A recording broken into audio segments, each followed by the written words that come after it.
नमस्कार दोस्तों, स्वागत है आपका अपना यूट्यूब चैनल टुडे एग्जाम पर। दोस्तों, जैसा कि आज है आपका 20 जून 2023 और आज भी एमटीएस का एग्जाम है और अंतिम दिन का एग्जाम है। आज सेकेंड शिफ्ट की भी एग्जाम समाप्त हो गई है। सेकेंड शिफ्ट के एग्जाम में जीके जीएस के सेक्शन से जो भी प्रश्न पूछे गए, अधिकांश प्रश्नों को प्राप्त कर लिया गया है। आप जानते हैं कि 100% एक्यूरेट प्रश्नों के साथ साथ मैं इंपॉर्टेंट एक्स्ट्रा फैक्ट भी पॉइंट टू पॉइंट देता हूं, जो आपके एग्जाम में सीधे देखने को मिल जाती है। तो चलिए दोस्तों, शुरू कर लेते हैं आज का ये वीडियो। देखिए सेकेंड शिफ्ट में क्या कुछ क्वेश्चन पूछे गए। एक क्वेश्चन पूछे गए, घोंघा किस फाइलम की प्रजाति है। मैंने आपको बता रखा है, पहचानने के तरीके भी बता रखे हैं कि भाई जिसके शरीर के ऊपर कवच लगा हो ना, जिसके शरीर के ऊपर कवच हो, ये सभी के सभी मोलस्का फाइलम में चले जाते हैं। तो घोंघा के ऊपर भी आप देखिएगा कवच लगा रहता है। उसी प्रकार से गांव घर में एक डोका होता है, घोंघा का बड़का भाई, इसके ऊपर भी कवच लगा रहता है। ये भी आपके मोलस्का फाइलम में चले जाएंगे। इसके अलावा घोंघी, सीपी, कौड़ी, ऑक्टोपस भी मोलस्का में है। ये मैं भी अलग से भी बताया हूँ कि ऑक्टोपस जो है देखने में तो एकदम गुलगुल करता रहता है उसका शरीर, लेकिन ये भी मोलस्का फाइलम के ही हैं। इसके अलावा केचुआ, जोंक, ये जो एनालिडा फाइलम के हैं, जिसकी भी शरीर ट्यूब के जैसा होता है, जिसके भी शरीर आपके रस्सी के जैसा होता है। तो सांप को नहीं मिला दीजिएगा, है ना। जो ट्यूब के आकार की होती है, जैसे जोंक, केचुआ, ये सब आपका एनिलिडा फाइलम में आ जाएगा। कीट, पतंग, तितली, मकड़ी, ये सभी के सभी जो है आर्थ्रोपोडा श्रेणी में आ जाते हैं। तो इसे भी ध्यान रखेंगे, है ना। जिस प्रकार से आप पादप के अंदर पढ़ते हो ना, थाइलोफाइटा, ब्रायोफाइटा, उसी प्रकार से यहाँ पे जंतु के अंदर पढ़ना है आपको। ये संघ है ना। इसके अलावा 1773 ईस्वी में ईस्ट इंडिया कंपनी के द्वारा कौन सा एक्ट लागू किया गया था। ये कोई पूछने की बात है जी। 1773 में आपका रेगुलेटिंग एक्ट को पेश किया गया था, है ना। ये काफ़ी फेमस भी हुआ है। तो 1773 के जो है रेगुलेटिंग एक्ट यहाँ पे राइट आंसर हो जाएंगे। इसके बाद एक एक्ट आता है 1784 में, जिसका नाम है पिट्स इंडिया एक्ट। ये भी काफ़ी बार आपके एग्जाम में पूछा जाता है। तो आने वाले एग्जाम्स के लिए अभी से ही तैयारी स्टार्ट कर देना है। जो बच्चे न्यू एमटीएस के लिए प्रैक्टिस सेट की मांग कर रहे हैं, उनकी भी बात को मैं सुनूंगा। हालांकि अभी थोड़ा बिजी शेड्यूल चल रहा है ना। फिर भी मैं आप लोगों के लिए वीडियो जरूर लाऊंगा, तो बने रहिएगा, है ना। भारत सरकार अधिनियम 1935, इसी मैं इसमें इसलिए इंक्लूड किया क्योंकि जब भी आपको संविधान में सबसे अधिक तथ्यों को कहाँ से शामिल किया गया है, ऐसे प्रश्न पूछा जाए तो आपको आंसर देना है भारत सरकार अधिनियम 1935। संविधान जो है इनका झेरॉक्स है, समझिए। अधिकांश चीज़ों को यहीं से कॉपी पेस्ट किया गया है, फिर भी बहुत सारे देश से जो है अच्छे अच्छे चीज़ को हम संविधान के अंदर ग्रहण किए हैं।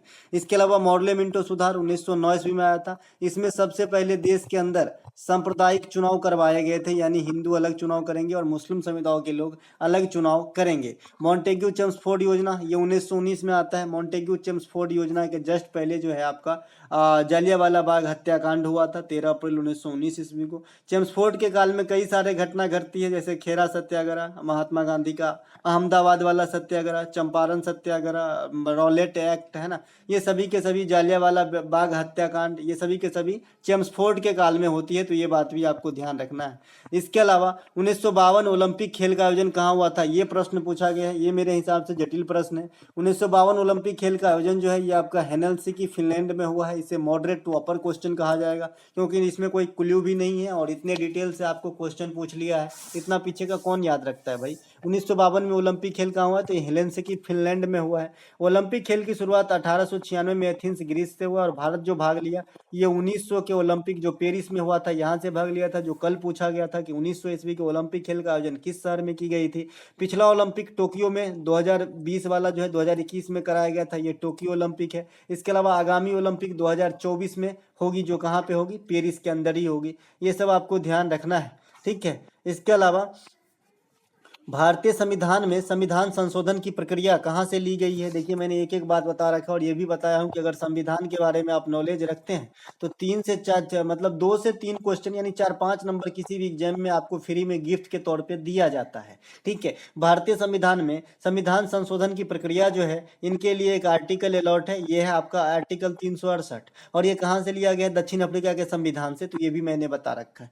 संसदीय प्रणाली, एकल नागरिकता, ये दोनों जो है ब्रिटेन के संविधान से लिया गया है ना। जैसे आप अपर हाउस और लोअर हाउस कहते हो ना, ये शब्द की जन्म कहाँ से हुई है, तो ब्रिटेन से हुई है। ब्रिटेन में जो मतलब एक सदन ऐसा था जहाँ पे थोड़ा कम जिसकी ओहदा जो है छोटा हुआ करता था तो वो लोग बैठते थे, उसे लोअर हाउस कहा जाने लगा। और जो बड़े ओहदे पे होते थे वो अलग जगह बैठते थे, उसे अपर हाउस कहा जाने लगा। ये शब्द की उत्पत्ति इंग्लैंड की ही देन है ना, कि राज्यसभा को हम अपर सदन कह देते हैं और लोकसभा को निम्न सदन कह देते हैं। ऐसे अपने इंडिया में तो इस आधार पे नहीं है कि वहाँ पे बड़े लोग बैठते हैं यहाँ छोटे लोग बैठते हैं, लेकिन ये शब्द जो आया है ये ब्रिटेन से ही आया है। इसके अलावा जो नीति निषेध तत्व है यानी डीपीएसपी, ये आपका कहाँ से लिया गया है? आयरलैंड के संविधान से लिया गया है। साथ ही साथ राष्ट्रपति के द्वारा 12 सदस्यों का मनोनयन, ये दोनों ही प्रक्रिया आयरलैंड के संविधान से लिया गया है, तो इसे भी ध्यान रखेंगे। आपातकालीन व्यवस्था जो है ये जर्मनी के संविधान से लिया गया है। आपातकाल के लिए 3 बेसिकली आर्टिकल को जो है अलॉट किया गया है। प्रस्तावना का भाषा और समवर्ती सूची, ये दोनों ही चीज ऑस्ट्रेलिया के संविधान से लिया गया है। संघवाद की अवधारणा ये कनाडा के संविधान से लिया गया है ना। संघ की व्यवस्था, है ना, जैसे आप जानते हैं एक चीज मैं हमेशा बताता हूँ कि मान लीजिए अपने इंडिया में संविधान के अंदर 3 प्रकार की सूची की वर्णन की गई है, संघ सूची, राज सूची और समवर्ती सूची। सबसे अधिक विषय आपका संघ सूची में है, 100 विषय है ना। इसके अलावा राज्य सूची में दूसरा स्थान है और सबसे कम समवर्ती सूची में है। फिर भी इन तीनों सूचियों के अलावा अगर ऐसा कोई विषय है जो अब तक शामिल नहीं किया गया किसी भी कारणवश, तो उस पर कानून बनाने का अधिकार संघ के पास सुरक्षित है। इसे अवशिष्ट शक्ति कहा जाता है कि अभी तक नॉमिनेट नहीं किया गया। इसके अलावा मल्लिका साराभाई का संबंध किस नृत्य से है? देखिए मैंने मृणालिनी साराभाई का बताया था तो उस दिन इसके फैमिली के बारे में पूरा बताया था। मल्लिका साराभाई का संबंध जो है ये आपका भरतनाट्यम और कुचिपुड़ी, ये दोनों नृत्य कर लेती है। तो डिपेंड करता है कि ऑप्शन में एक साथ दोनों दिया था या फिर इनमें से कोई एक दिया था। इसके अलावा मृणालिनी साराभाई जो है ये भरतनाट्यम से संबंधित थी। दर्पण स्टूडियो का नाम सुने होंगे, ये इन्हीं से जुड़ा हुआ है मृणालिनी साराभाई के नाम से। ये मृणालिनी साराभाई कौन थे? तो महान वैज्ञानिक विक्रम साराभाई की पत्नी थी, है ना, विक्रम साराभाई की पत्नी थी। इसके अलावा विक्रम साराभाई और मृणालिनी साराभाई की जो मतलब संतान है ये है आपका मल्लिका साराभाई, तो इसे भी ध्यान रखेंगे। उसी प्रकार से एक से अधिक नृत्य कर लेने वाली कैरेक्टर में सोनल मानसिंह भी है, ये भी आपका जो है भरतनाट्यम के साथ साथ ओडिसी भी कर लेती है। इसके अलावा अगला जो हमारा प्रश्न है, पांडवलेनी गुफाएं किस राज्य में स्थित है? देखिए पांडवलेनी गुफाएं ये महाराष्ट्र के नासिक में है ना। इसे जो है एक और नाम दिया गया था, अभी स्मरण नहीं आ रहा है, एक और नाम है इसका, है ना। Ajanta, Ellora, Elephanta, Mahabaleshwar, Gateway of India, Janjira का किला, ये सभी के सभी जो हैं आपके महाराष्ट्र में स्थित हैं, है ना। तो इन सभी चीज को भी ध्यान रखेंगे। अजंता की गुफा, Ellora, Elephanta, Mahabaleshwar, Gateway of India और जंजीरा का किला, है ना, ये सभी के सभी महाराष्ट्र के अंदर स्थित है ना। इसके अलावा भीमबेटका का गुफा, है ना, बाघ गुफा, बाघ टाइगर वाला, है ना, ये दोनों एमपी में स्थित है। बराबर की गुफाएं बिहार में स्थित है। राजगीर की गुफाएं भी बिहार में स्थित है। इसके अलावा एक प्रश्न आपसे पूछा गया है, संविधान के मौलिक कर्तव्य के अंतर्गत आर्टिकल 51 के एक के में क्या है? देखिए मैंने कल बताया था और आज भी बताया था भाई कि आर्टिकल 51 का ए जो है इसमें आपका फंडामेंटल ड्यूटीज को शामिल किया गया है। ये कब किया गया था? 1976 में किया गया था। कौन से संविधान संशोधन? 42वां संविधान संशोधन। कौन सिंह समिति पे? तो स्वर्ण सिंह समिति पे। ये तो बात हो गई। तो शुरू में कितने किए गए थे? 10। बाद में अभी कितने हैं? 11। तो ये जो एक आए ये 2002 में 86वां संविधान संशोधन के द्वारा शिक्षा वाला जो है मौलिक कर्तव्य को ऐड किया गया, है ना। शिक्षा मौलिक अधिकार भी है, मौलिक कर्तव्य भी है। मौलिक अधिकार उन बच्चे के लिए हैं जो 6 से 14 वर्ष तक के बीच में है, उन्हें शिक्षा जो है निःशुल्क लेना उनका जो है फंडामेंटल राइट है, ठीक है। लेकिन इस प्रकार की शिक्षा की व्यवस्था करवाना या दिलाने के लिए जिम्मेवार है पेरेंट्स, तो ये उनका फंडामेंटल ड्यूटीज है ना। तो जो फंडामेंटल राइट है ये आपका तो भाई आर्टिकल 21 के ए में आपका वर्णित है शिक्षा वाला। लेकिन जो फंडामेंटल ड्यूटीज हैं ये आर्टिकल 51 ए में ही वर्णित है। मैंने कहा कि भाई 11 फंडामेंटल ड्यूटीज हो गए, तो आर्टिकल 51 के ए के थ्रू भी 11 ऐसे पार्ट बनाया गया है कि 51 के 1 का 1, 51 के 1 का 2, 51 के 1 का 3, इस प्रकार से जो है 11 बार लिखे गए हैं, तो ना। तो सबको चीज को अलग अलग थोड़ा सा आपको देख के रखना है, क्योंकि आजकल मौलिक कर्तव्य से अंदर से जाके क्वेश्चन पूछ रहा है। तो जो के होगा ना वो 6 से 14 वर्ष तक को बच्चों के लिए निःशुल्क शिक्षा दिलाना उन पेरेंट्स का कर्तव्य है। यही मौलिक कर्तव्य जो के अंतर्गत 51 के एक के में शामिल है। अब यहाँ पे कुछ मैंने यहाँ पे समावेश कर लिया है। मैंने आपको पीडीएफ में ये पूरा सीट दे दिया है, बाद बाकी आपका काम हो जाता है। अगर आप देखे होते तो ये भी इजी वे में आराम से कर सकते थे, कोई इतना जटिल नहीं है। ठीक है, 51 के ए के ई यहाँ बात कर रहा है कि भारत के सभी लोगों के बीच धार्मिक, भाषाई और क्षेत्रीय अनुभागीय विविधताओं से परे सद्भाव और सम्मान, भाईचारे की भावना को बढ़ावा देना, महिलाओं के सम्मान के लिए अपमानजनक प्रथाओं का त्याग करना। ये कौन से हैं? 51 के ए के ई में है। इसी प्रकार से आपका जो है हर एक के लिए अपना अपना, जैसे वन्य जीव आदि संरक्षण से संबंधित 51 के ए का जी है। इसी प्रकार से इससे पहले अभी आपसे पूछा गया था कि भाई जो राष्ट्रीय झंडा वगैरह हैं उनका सम्मान करना, ये किस में आते हैं, तो इसे भी देख लेना है। मैंने पूरा सीट दे दिया आपके सामने है। झंडा वाले का जो है 51 के ए का ए में है, राष्ट्रीय ध्वज, राष्ट्रीय गान का सम्मान करना, हमारे देश की स्वतंत्रता में जो भी आदर्श वाक्य जो हमें उकसाया, जो इस प्रकार के कर्तव्य करने के लिए मजबूर किया, उन्हें सम्मान करना, सहेज कर रखना है ना आदर्श को। तो इस प्रकार से 51 ए बी में है। तो इस प्रकार से ये पूरा सीट आपके पास है, देख लीजिएगा। मैं ये भी पीडीएफ तो दूंगा ही, तो जिनके पास अभी तक नहीं पहुंचा ये भी देख सकते हैं। और दोस्तों पीडीएफ आपको निःशुल्क हमारे टेलीग्राम चैनल टुडे एग्जाम पे दी जाती है, सभी एग्जाम की, चाहे तो मैं प्रैक्टिस सेट की, एनालिसिस की, अभी आगामी दिनों में जो भी करवाऊंगा सभी पीडीएफ आपको दिया जाएगा, और पहले जितना भी करवाया हूं दे दिया गया है। देखिए जो बच्चे जाते हैं पीडीएफ पे, टेलीग्राम पे बोलते हैं पीडीएफ नहीं है, तो उनसे गुजारिश करूंगा कि टेलीग्राम पे जाएं। जो लोगो होती है ना टेलीग्राम पे, जो कलाम साहब की लोगो है, लोगो पे क्लिक कीजिए। लोगो पे क्लिक करेंगे, यहाँ पे 3 सेक्शन निकल के आते हैं। एक फाइल सेक्शन रहते हैं, फाइल सेक्शन में जाइए, जो भी लेटेस्ट होती है पीडीएफ। देखिए मैं रीनेम उनेम करना इतना नहीं जानता, क्योंकि मैं सीधे जैसे ही शेयर का ऑप्शन डालते हूँ सीधे टेलीग्राम आ जाता है, मैं कर देता हूँ, है ना। तो आपको जो भी लेटेस्ट, जैसे एमटीएस का चाहिए, तो एमटीएस का एग्जाम कब से चालू हुआ भाई? 2 मई से चालू हुआ था ना। तो 2 मई से अब तक का जो है, अभी अब तक जो भी है अधिकांश एमटीएस का होगा, और कुछ बीच में प्रैक्टिस सेट का मैंने सीजीएल का करवाया था वो होगा। फिर से मैं स्टार्ट करूंगा, आज एमटीएस से फ्री हो जाऊं, फिर जो है प्रैक्टिस सेट ही प्रैक्टिस सेट है। तो मजे से पढ़िए और अच्छा कीजिए एग्जाम के अंदर, यही हमारी कामना है।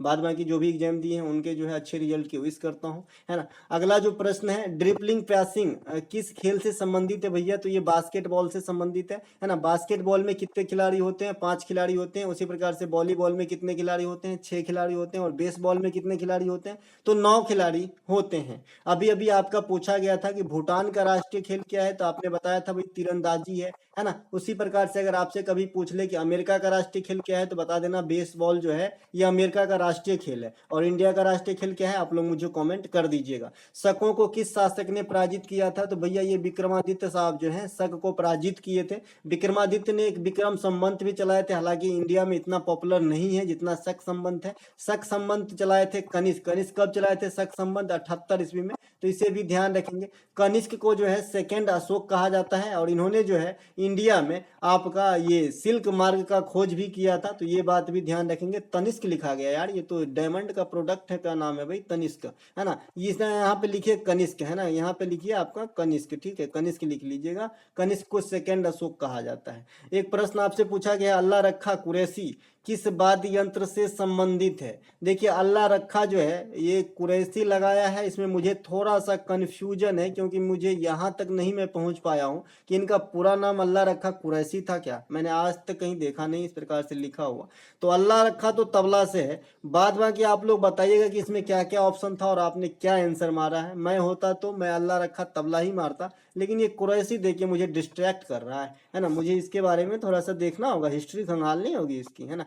जाकिर हुसैन साहब भी तबला से संबंधित है, और जाकिर हुसैन साहब को अभी अभी 2023 में जो है पद्म विभूषण से सम्मानित किया गया है, तो ये बात भी ध्यान रखेंगे 6 आदमी में से। कामर जनजाति के द्वारा कौन सा नृत्य किया जाता है? देखिए कामर जनजाति जो है ये आपका राजस्थान वगैरह में पाई जाती है, भील भी पाई जाती है राजस्थान में। मीना समुदाय के काफी लोग पाए जाते हैं। मीना तो आजकल मतलब इसे जनजाति नहीं कहिए, वो तो काफी फेमस हो गया है, अब तो हर जगह जो है देखने को मिल जाता है मीना समुदाय। खास करके अगर आप सरकारी नौकरी में बात करेंगे तो बहुत ज्यादा तादाद है ना। तो कामर जनजाति के द्वारा कौन सा नृत्य की जाती है? तो ये आपका 13 ताली, 13 ताली जो है ये आपका कामर जनजाति है ना। कलबेलिया, घूमर, कठपुतली, गणगौर, 13 ताली, ये सभी के सभी जो है राजस्थान से संबंधित है ना। राजस्थान में मीना समुदाय के लोग भी रहते हैं बहुत सारे, जैसा कि मैंने अभी बताया। इसके अलावा एक बिश्नोई समाज, बिश्नोई समाज भी आपको राजस्थान में ही मिलेगा। और डायरेक्ट भी क्वेश्चन पूछा जाता है कि बिश्नोई समाज कहाँ पाया जाता है, तो भाई राजस्थान में पाया जाता है। और ये क्वेश्चन क्यों राइज होती है? क्योंकि अमृता देवी बिश्नोई जो है ये एक बार जो वनों की संरक्षण है उनके लिए कदम उठाई थी, तब से जो है बिश्नोई समाज काफी पॉपुलर हो गया। और इसके अलावा रवि बिश्नोई का नाम आपने सुना होगा, जो बॉलर है आईपीएल में खेलते हैं, है ना। तो इससे भी आप समझ सकते हैं।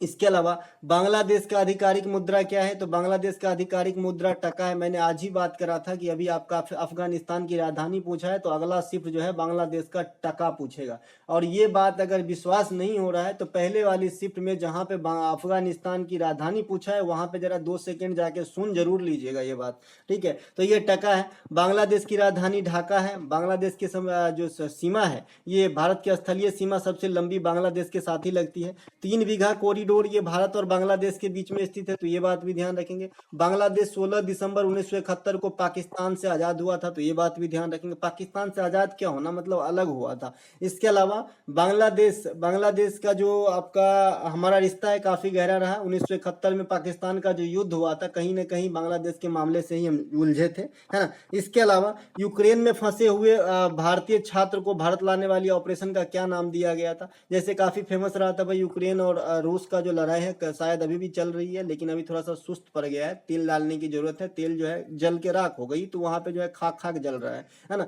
तो ये जो है ऑपरेशन गंगा नाम दिया गया था। ये खास करके मेडिकल के स्टूडेंट से जो वहां रह के पढ़ाई कर रहे थे इंडिया का, तो उनको निकालने की जो स्कीम मुहिम चलाई गई, इसे ऑपरेशन गंगा नाम दिया गया। एक ऑपरेशन दोस्त भी चलाया गया भारत सरकार के द्वारा। ये सीरिया और आपका जो तुर्की के सटे हुए सीरिया और तुर्की में जो भूकंप आया, उसके लिए जो मदद अभियान भारत ने भेजा, तो इसका नाम ऑपरेशन दोस्त दिया गया। तो ये बात भी ध्यान आपको रखना है। इसके अलावा संसद में बजट कौन पेश करते हैं? कोई पूछने की बात है जी? है जी, बात कर लो। भारत के वित्त मंत्री पेश करते हैं। अगर ये नहीं है तब कौन पेश करेगा? आप लोग मुझे कमेंट कीजिएगा, क्योंकि जानकारी आपको होनी चाहिए।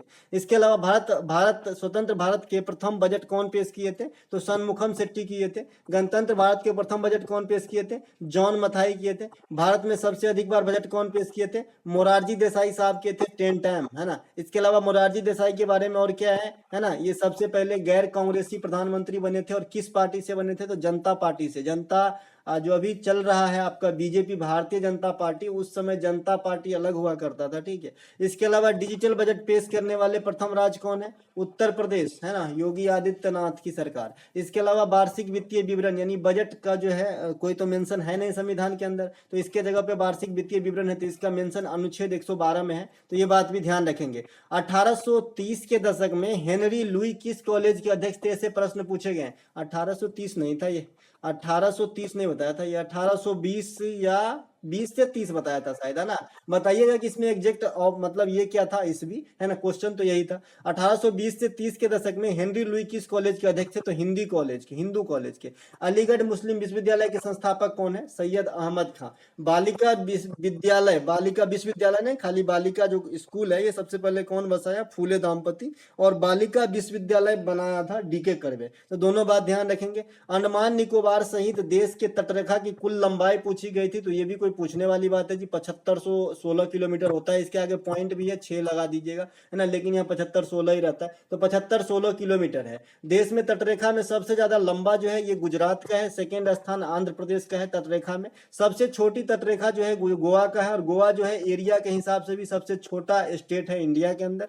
गुजरात, महाराष्ट्र, गोवा, कर्नाटक, केरल, तमिलनाडु, आंध्र प्रदेश, उड़ीसा और पश्चिम बंगाल, ये तटीय राज्य हैं 9 इंडिया में, तो इन्हें भी ध्यान रखेंगे। मेंटल के ऊपरी भाग या फिर भूप्रपटी को क्या कहा जाता है? देखिए मैंने बता रखा है कि जिस पे हम लोग चलते हैं ना, इसे आप मोटे मोटे तौर पे, है ना, भूप्रपटी मानिए। जो इसके बीच वाले मिड पार्ट है, इसे मेंटल, बीच वाले पार्ट जो है पागल है, मेंटल है। और नीचे वाले जो है क्रोड है, गुरुमंडल है। इसे गुरुमंडल भी कहते हैं या फिर क्रोड कहते हैं। कहाँ पे क्या बहुलता होती है ये बता दिया है। क्रोड में आपको नीफे की बहुलता होती है। नीफे मतलब निकेल और फेरस होता है। लोहा मतलब निकेल और लोहा, ये नीचे सबसे ज्यादा पाया जाता है गुरुमंडल या क्रोड के अंदर। ऊपर में सबसे अधिक क्या पाया जाता है? तो तत्व पूछेगा तो आपका ऑक्सीजन। आपके पास यही चार्ट मैंने पहले भी दिखाया था, यही चार्ट मैं अभी भी दिखा रहा हूँ। ऑक्सीजन सबसे ज्यादा 47%, उसके बाद सिलिकॉन 28%। ऑक्सीजन जो है ये तत्व में आ गए, तो कोई धातु नहीं है, न तो नॉन मेटल है। इसके अलावा सिलिकॉन जो है ये उपधातु में आ गए, अर्धचालक में आ गए। इन दोनों को जोड़ लीजिए, 40-20-60 8-7-15 75% तो यही हो गया।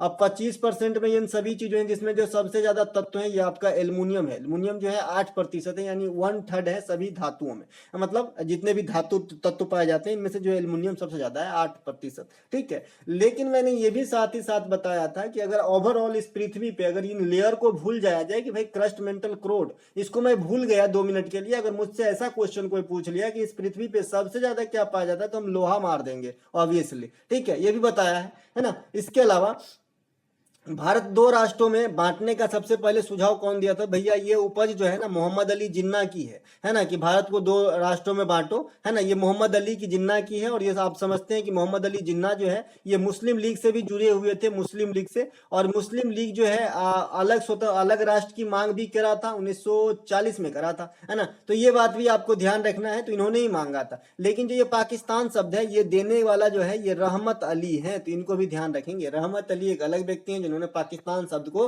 दिया था। इसके अलावा 2022 में पद्म श्री प्राप्त करने वाले नर्तक, ये डांसर, इस प्रकार के कुछ क्वेश्चन आए हैं, तो आप बताइएगा कि इस डांसर का नाम क्या था, क्योंकि भाई ऐसे तो पता नहीं चलेगा। इसके अलावा मुगल काल में, क्योंकि पद्म श्री है, अगर पद्म भूषण वगैरह होते ना तो आदमी जो है पता करता, लेकिन पद्म श्री है तो ये पता होना थोड़ा मुश्किल हो जाता है, क्योंकि पद्म श्री बहुत आदमी को मिलता है, इतना कहाँ याद रहता है। मुगल काल में मनसबदारी प्रथा किसके शासन काल में चलाई गई? तो भैया ये अकबर के काल में चलाई गई थी, है ना।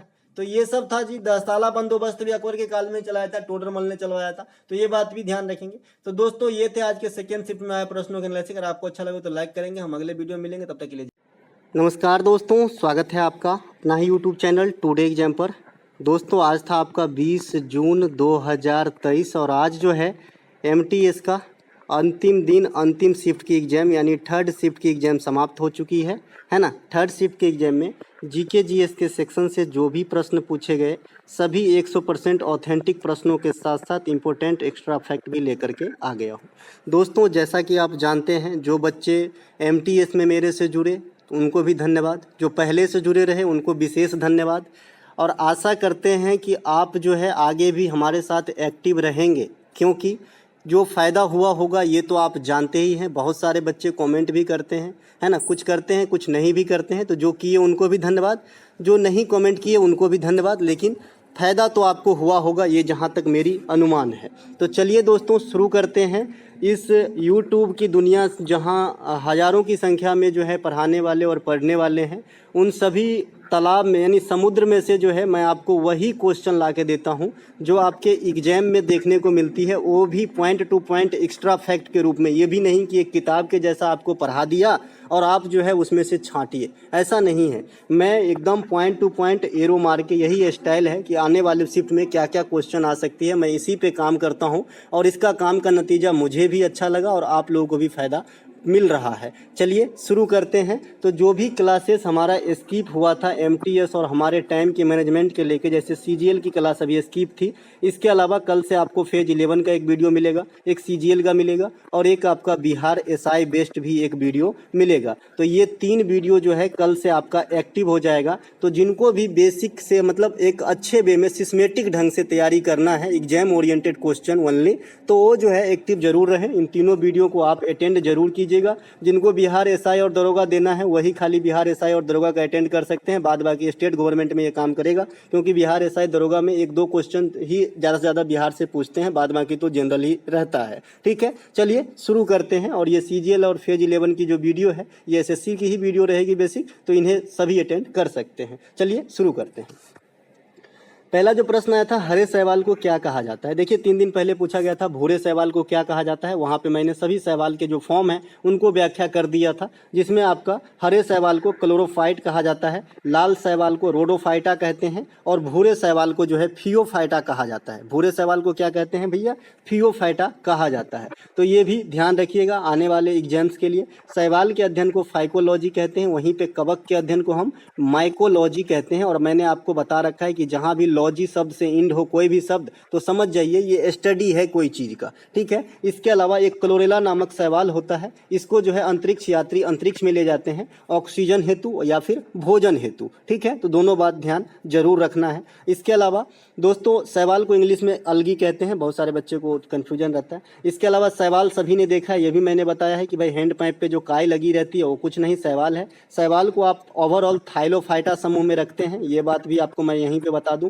थाइलोफाइटा समूह में रखते हैं। थाइलोफाइटा समूह में जो है शैवाल को भी रख सकते हैं, कवक को भी, और काफ़ी हद तक बैक्टीरिया को भी रख सकते हैं। थाइलोफाइटा के बारे में मैं बताया हूँ कि ये सजीव जगत और पादप जगत की ये सबसे बड़ी समूह है, तो इसे भी ध्यान रखेंगे। ठीक है, अगला प्रश्न पूछा गया था, प्लासी के युद्ध में अंग्रेजों की तरफ से कौन अगुवाई कर रहे थे? सब दिन एग्जाम्पल देके समझाया भैया कि रॉबर्ट क्लाइव जो है प्लासी के युद्ध में अंग्रेज की तरफ से लड़ रहे थे, और इधर इंडिया की तरफ से कौन थे? तो बंगाल के नवाब। तो प्लासी का युद्ध 1757 रॉबर्ट क्लाइव और बंगाल के नवाब के बीच लड़ी गई थी प्लासी के मैदान में। और ये प्लासी के मैदान कहाँ पर है? तो ये आपका पश्चिम बंगाल में है, इसे भी ध्यान रखते हुए चले तो ज़्यादा बेटर है। इसके अलावा एक युद्ध इसी प्रकार का है 1764 में बक्सर का युद्ध। इसमें अंग्रेज की तरफ से हेक्टर मुनरो और इधर से बंगाल का नवाब, अवध का नवाब और मुगल बादशाह के सेनाओं, यानी इधर से त्रिगुट सेना और उधर से जो है हेक्टर मुनरो की सेना के बीच में जो है एक युद्ध हुआ, जिसे आपका नाम है बक्सर का युद्ध। कब हुआ था? 1764 में। ये बक्सर कहाँ है? बिहार में, आरा और मुगल सराय से थोड़ा आगे जाएंगे तो आरा बक्सर यहाँ पे पड़ जाती है, बिहार में पड़ती है। ठीक है, ये तटीय है, यूपी के पास ही है बक्सर। इसके बाद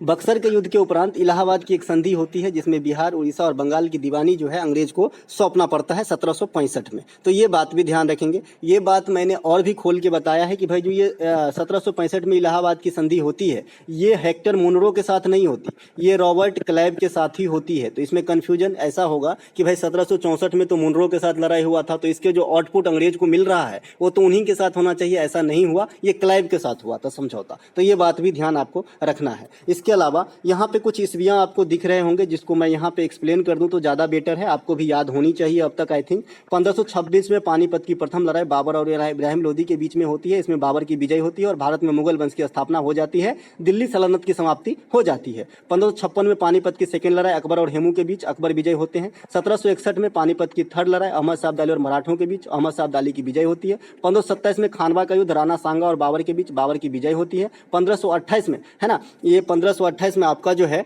ये हो जाएगा आपका घर जाओ घाघरा का हो जाएगा 29 में, तो 1528 का चंदेरी का हो जाएगा। और 1565 में तालीकोटा का युद्ध होता है, जिससे आपका विजयनगर साम्राज्य की पतन स्टार्ट होती है। देखिए मैं यहाँ पे थोड़ा सा याद जो किया हूँ, ये मैं कैसे याद रखा हूँ, बाबर का चारों युद्ध, है ना, पानी पियो, खाना खाओ, चाय पियो, घर जाओ, पानीपत, खानवा, चंदेरी, घाघरा, है ना, तो आप भी याद रख सकते हैं। देखिए दोस्तों, एक योद्धा ही बता सकता है कि युद्ध भूमि में क्या क्या गुल खिलती है, कैसी कैसी कंडीशन आती है। ठीक है, तो मैं भी आपके दौर से गुजरा हूं, तो मैं अपना एक्सपीरियंस ही आपके सामने रखता हूं, जो आपको जो है पैरासीटामोल का काम करता है और लग जाती है। ठीक है, तो यहीं पे मैं काम करना स्टार्ट रखूंगा, अपना जारी रखूंगा अपनी इस जर्नी को, है ना, ताकि आपको अधिक से अधिक फायदा पहुंचा सकूं। तीजन बाई किस लोक गायन से जुड़ी हुई थी, ये भी बताए हैं, तो ये पंडवानी से जुड़ी हुई थी तीजन बाई, तो इसे भी ध्यान रखेंगे। इसके अलावा छत्तीसगढ़ के कुछ और लोक कला हैं, जैसे सुआ है, राउत नाचा है, कर्मा है, झूमर है, ये सब की सभी जो है छत्तीसगढ़ के जो है आपका नृत्य या फिर संगीत के प्रकार हैं। देखिए कर्मा और झूमर जो है ये छत्तीसगढ़ के साथ साथ वहीं पे बगल वाले झारखंड में भी जो है आपको देखने को मिल जाएगा। ठीक है, इसके अलावा वाडा का फुल फॉर्म पूछा गया था, ये रिपीटेड क्वेश्चन है, वाडा का फुल फॉर्म, है ना, वाडा का फुल फॉर्म जो है, इसका फुल फॉर्म होता है वर्ल्ड एंटी डोपिंग एजेंसी, है ना। ये क्या करता है भाई, ये डोप टेस्ट करता है। डोप टेस्ट क्या होता है, कोई भी नशीली चीज वगैरह अगर कोई खिलाड़ी लिया है ना, तो ये पकड़ में आ जाता है। जैसे आप क्रिकेटर वगैरह को भी डोप टेस्ट में देखे होंगे, और पाकिस्तान के बहुत सारे खिलाड़ी एक बार डोप टेस्ट में फंस गए थे, जिसमें से मुझे याद है मोहम्मद आसिफ भी डोप टेस्ट में फंसे थे। ठीक है, इसके अलावा एक प्रश्न और आपसे पूछा गया है, निम्नलिखित में से कौन सा त्यौहार फसल कटने के बाद नहीं मनाया जाता है? तो भैया ऑप्शन में दिवाली और पोंगल मिला है, तो मेरी आंसर मिल चुकी है दिवाली। दिवाली जो है ये फसल कटने पे नहीं मनाया जाता है। दिवाली जो है प्रकाश की त्यौहार है, ये जो है फसल कटने पे नहीं मनाया जाता है। बाद बाकी पोंगल हो गया, बिहू हो गया, मकर संक्रांति हो गया, उत्तरायण हो गया, मकर बिलक्कू हो गया, लोहड़ी हो गया, ये सभी के सभी फसली त्यौहार है, जो मैंने आपको बता रखा है, ये फसली त्यौहार है, फसली, है ना। नौखाई त्यौहार जो है ना उड़ीसा का, ये भी फसली त्यौहार में आ जाएगा, तो ये बात भी ध्यान आपको रखना है, ये सब फसली त्यौहार है ना। इसके अलावा मैंने आपको बताया है कि बिहू 3 प्रकार के होते हैं, रंगोली बिहू, माघ बिहू, है ना। इसके अलावा एक और बिहू होता है पोंगल, जो है ये भी फसली त्यौहार है, इसमें भगवान सूर्य की ही पूजा होती है पोंगल के अंदर, और तमिलनाडु का है ना। मकर संक्रांति, मकर संक्रांति जो है ये आपका उत्तर भारत में मनाया जाता है मकर संक्रांति। इसके अलावा उत्तरायण ये गुजरात में मनाया जाता है। मकर बिलक्कू ये केरल में मनाया जाता है, इसमें भगवान अयप्पा की पूजा होती है, भगवान अयप्पा की पूजा होती है। लोहड़ी जो है ये पंजाब हरियाणा में सेलिब्रेट किए जाते हैं उसी समय। ठीक है, इसके अलावा पंडित बुद्धादित्य मुखर्जी किससे संबंधित है? आज ही बताया था। पंडित बुद्धादित्य मुखर्जी जो है ये सितार से संबंधित थे, है ना, सितार से संबंधित है। पंडित रविशंकर भी सितार से हैं, निखिल बनर्जी भी सितार से हैं, शाहिद परवेज भी सितार से हैं, बंदे हसन भी सितार से हैं, है ना। तो ये सभी के सभी सितार के जो है प्लेयर है। अनुष्का शर्मा याद रखिएगा, अनुष्का शर्मा, अनुष्का शर्मा नहीं जी, अनुष्का शर्मा है ना, ये है अनुष्का शंकर, अनुष्का शंकर इनका नाम है, ये भी सितार से संबंधित है, ठीक है। तो ये बात भी ध्यान रखेंगे। मुझे अनुष्का शर्मा विराट कोहली की पत्नी याद आ गई थी, है ना, तो अनुष्का वही फेमस है ज़्यादा, तो इसी के लिए आ गया था, भैया माफ़ कीजिएगा। इसके अलावा भारत में ग्रैमी अवार्ड जीतने वाले प्रथम जो आपका म्यूजिशियन है ये पंडित रविशंकर साहब हैं। पंडित रविशंकर साहब को भारत रत्न जो है 1999 में मिला था, ठीक है। 2000 में भारत रत्न जो है किसी भी आदमी को नहीं दिया गया। 2001 में भारत रत्न फिर से जो है लता मंगेशकर और पंडित इसको बिस्मिल्लाह खां को दिया गया, उस्ताद बिस्मिल्लाह खां और लता मंगेशकर को। फिर जो है म्यूजिशियन में पंडित भीमसेन जोशी को मिला और फिर भूपेन हजारिका को मिला। तो ये 6 कैरेक्टर मैं बता के रखा हूँ, इसे ध्यान रखना है। सबसे छोटा ग्रह आपसे पूछ लिया गया था, तो बुध जो है ये सबसे छोटा ग्रह हो जाएगा। और इसको मैं याद रखने की क्रम भी बताया हूँ कि किस प्रकार से आपको सूर्य से बढ़ते हुए दूरी के अनुसार ग्रहों को याद रखना है और किस प्रकार से उसके जो है एरिया के हिसाब से ग्रहों को याद रखना है। मैंने आपको बताया है कि सबसे छोटा लड़का अपने पिता का सबसे प्यारा होता है। तो सूर्य जो है पूरे ब्रह्मांड का मुखिया है भाई। ये भी क्वेश्चन पूछा गया है कि ब्रह्मांड का मुखिया कौन है, तो सूर्य होता है। तो सूर्य जो है पिता है। इसके जस्ट बगल में बुध बैठा है। बुध के बगल में शुक्र क्यों बैठेगा? क्योंकि पृथ्वी है 3 नंबर पे। आपको मैंने ये बताया कि पृथ्वी 3 नंबर पे है, याद रखना है। और पृथ्वी के जो बहन है शुक्र है, तो 2 बहन हमेशा एक जगह बैठे रहते हैं और बातचीत करते रहते हैं, इसीलिए शुक्र ग्रह जो है पृथ्वी के बगल में। इसके बाद आपको दिन का क्रम पढ़ देना है। तो मैं रविवार से स्टार्ट करता हूं। तो रवि ग्रह होता है क्या? तो नहीं होता है। सोम ग्रह होता है क्या? तो नहीं होता है। मंगल होता है, तो आपको मंगल लिख देना है ना। मंगल के बाद बुध आना चाहिए, लेकिन बुध आप पहले ही ले लिए हैं, तो हमको बुध के बाद क्या आएगा? बृहस्पति लिखना पड़ेगा। बृहस्पति के बाद हमें शुक्र लेना चाहिए, लेकिन शुक्र आप पहले ही ले लिए हैं, तो शुक्र के बाद हमें शनि लिखना पड़ेगा, फिर अरुण वरुण। तो इस प्रकार से जो है आपका ग्रहों का क्रम बुध शुक्र पृथ्वी मंगल बृहस्पति शनि अरुण वरुण, ये सूर्य से बढ़ते हुए दूरी के अनुसार जो है ग्रहों का क्रम है, ठीक है। इसके अलावा बृहस्पति सबसे बड़ा ग्रह है ना क्षेत्रफल के हिसाब से, फिर शनि, फिर अरुण वरुण, 5वां हमारा पृथ्वी, फिर मंगल शुक्र बुध, है ना। ये सब आपको जो है ध्यान रखना होगा। इसके अलावा बुध और शुक्र ऐसे 2 ग्रह हैं जिसके पास कोई भी चंद्रमा नहीं, यानी कोई भी उपग्रह नहीं है। पृथ्वी के पास एक ही उपग्रह है जिसका नाम है चंद्रमा। चंद्रमा पे शांति सागर स्थित है, सी ऑफ ट्रैंक्विलिटीज है, मैंने ये बता रखा है ना। इसे ये जो है धूल का है, धूल का परत है। इसके अलावा मॉर्निंग स्टार, इवनिंग स्टार, सबसे चमकीला तारा, ये सब जो है शुक्र को कहा जाता है, तो इसे भी ध्यान रखेंगे। सबसे गर्म ग्रह भी शुक्र को कहा जाता है, ये भी ध्यान रखेंगे। सबसे तीव्र ग्रह कहा जाएगा ना, तीव्र, सबसे अधिक तेज चक्कर कौन लगाता है सबसे पहले? शुक्र का। तो 88 दिन में मात्र जो है ये बुध जो है सूर्य का चक्कर पूरा कर लेता है। मैंने इसे याद रखने के लिए भी बताया है कि जो जितना दूर रहेगा उतना ज्यादा समय लगेगा चक्र लगाने में। इस हिसाब से वरुण को सबसे अधिक समय चक्र लगाने में लगता होगा, ठीक है। इसके अलावा जो ग्रह से और भी क्वेश्चन आते हैं कि भाई जो टिटान है वो किसका उपग्रह है? तो ये शनि का उपग्रह है ना, टिटान, है ना। इसके अलावा जो सबसे छोटा उपग्रह है किसके पास है? तो मंगल के पास है, डिमोस और फोबोस। इसके अलावा एक फोबे नामक उपग्रह होता है जो आपका किसका है? शनि का है, जो उल्टा चक्कर लगाता है ना। इसके अलावा शुक्र ग्रह जो है ये आपका उल्टा चक्रण करता है। तो ये सभी बात आपको ध्यान रखना होगा। इसके अलावा एक प्रश्न आपसे पूछा गया है, एक्टिनाइड तत्वों में तत्वों की संख्या कितनी होती है? भैया एक्टिनाइड तत्वों में तत्वों की संख्या जो है ये 14 होते हैं। कितने होते हैं? 14 होते हैं। लोग लेंथेनाइड को भी पकड़ लेते हैं, तो ऐसा आपको बिल्कुल नहीं करना है। यहाँ पे मैं भी गलत राइट कर दिया हूँ, लेकिन 14 ही मारिएगा। नीचे में किसी भी पीरियोडिक टेबल के नीचे में 2 खाना बने होते हैं, आप देख लीजिएगा। यहाँ पे अगर आप इसको गिनती करेंगे 1 2 3 4 5 6 7 8 9 10 11 12 13 14 15 15 हो जाएगा। सही है जी, 15 हो जाएगा। गिनती कीजिए, 1 2 3 4 5 6 7 8 9 10 11 12 13 14 15 हो जाएगा। 15 सही लिखा है जी, 15 सही लिखा है ना। कहीं कहीं 14 भी लिखा रहता है, तो 14 और 15 मेरे हिसाब से दोनों ऑप्शन में नहीं होना चाहिए, ठीक है। तो 15 ऑप्शन में अगर है तो 15 ठीक है, नहीं तो कहीं कहीं आपको जो है 58 से स्टार्ट करता है जी, ठीक है। ये मैंने बहुत जगह देखा, अब किसका मैं मानूं, है ना, मुझे इसमें थोड़ा सा स्टडी करने की जरूरत